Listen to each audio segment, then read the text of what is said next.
नमस्ते दोस्तों। इस वीडियो में मैं आपको दिखाने वाला हूं कि एक्सेल में टेक्स्ट और नंबर कैसे डालें, एडिट करें और डिलीट करें।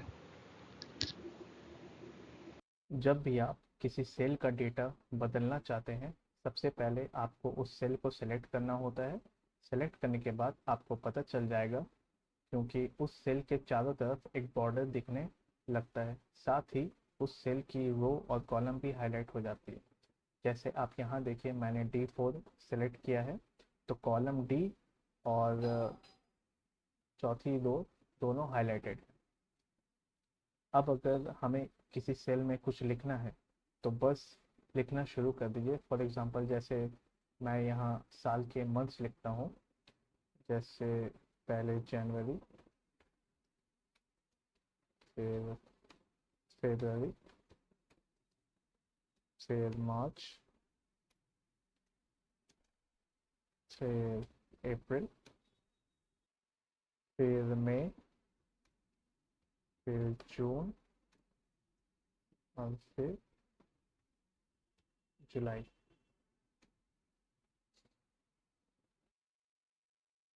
अब अगर आप जब आप टाइप कर लें तो एक्सेल को बताने के लिए कि डेटा ओके है, आप इंटर या फिर कोई एरो की या टैब की दबा सकते हैं। अगर आप जैसे इंटर दबाते हैं तो कर्सर नीचे वाली सेल पर चली जाती है, और अगर आप जैसे टैब दबाते हैं तो कर्सर दाएं साइड वाली सेल पर चली जाएगी। अब मैं क्या करूँगा, जितने भी मंथ्स है उसके सामने मैं नंबर लिखना शुरू कर दूंगा, जैसे 1 से लेकर 7 तक।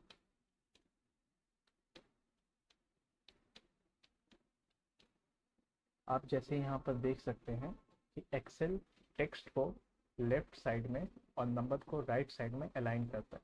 इससे हमें पता चलता है कि एक्सेल टेक्स्ट और नंबर को अलग अलग तरीके से पढ़ता है।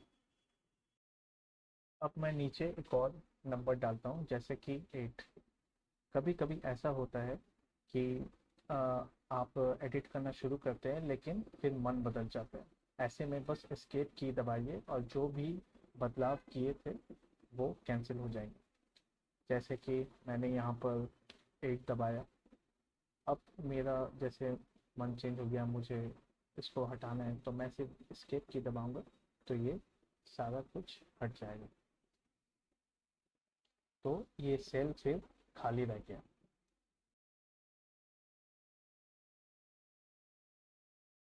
अगर आपको किसी सेल का कंटेंट एडिट करना है तो आप F2 की दबा सकते हैं।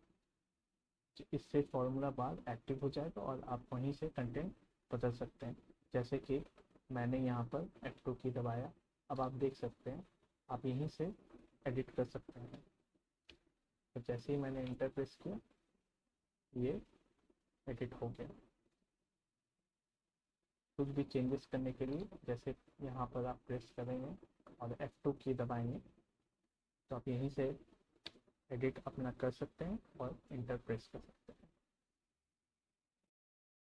अब जैसे अगर आपको किसी सेल का डेटा डिलीट करना है तो इसके दो ही तरीके हैं, या तो डिलीट की दबा दीजिए या फिर होम टैब में जाकर क्लियर कमांड का इस्तेमाल कीजिए। अब जैसे कि फॉर एग्जांपल मैं यहाँ पर अगस्त मंथ लिखता हूँ और मुझे ये डेटा डिलीट करना है, तो इसके दो ही ऑप्शंस है। या तो मैं सीधा डायरेक्ट डिलीट की मैं दबा दिया तो डेटा डिलीट हो गया। अब अगर मुझे यहाँ से डेटा डिलीट करना है तो इसके एक और ऑप्शन है, सीधा मैं होम टैब पे गया और यहाँ पे मैंने क्लियर ऑल का बटन मैंने सेलेक्ट कर दिया। फर्क बस इतना ही है कि डिलीट सिर्फ डेटा हटाता है लेकिन फॉर्मेट वही रहता है, जबकि क्लियर कमांड से डेटा और फॉर्मेट दोनों हट जाते हैं। तो दोस्तों, इस तरह आप एक्सेल में आसानी से डेटा इंटर, एडिट और डिलीट करना सीख सकते हैं। वीडियो अच्छा लगे तो लाइक करें और ऐसे ही और ट्यूटोरियल्स के लिए चैनल को सब्सक्राइब करना ना भूलें।